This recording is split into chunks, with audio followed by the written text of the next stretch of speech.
بيقول المهندس هاني أبو ريدة: أنت دائما في دائرة تضعك بأنك مقصر في حق الكرة المصرية طبقا لمناصبك الدولية والإفريقية، مقارنة بفوزي لقجع المسؤول عن تطوير الكرة المغربية ووصولها للعالمية، في حين أن الكرة المصرية تتراجع إلى الخلف منذ وقت وجودك سابقا.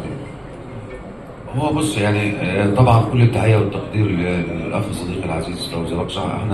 هو انا او هو احنا بنلتزم باللوائح داخل الاتحادات القاريه والدوليه، يعني ده يعني ما نقدرش نخرج عنه. انما نرجع احنا في 2019 هم اتغلبوا من بينه، كمل المشروع فقدر يدي نتائج. خلينا نتكلم على ارض الواقع، احنا بقينا بره فبنعيد الكره. عدم الاستقرار هو اللي بيدي الدروب اللي احنا شايفينه.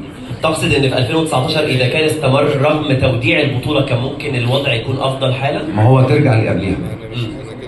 احنا كان عندنا هدف ال 22 واحنا موجودين.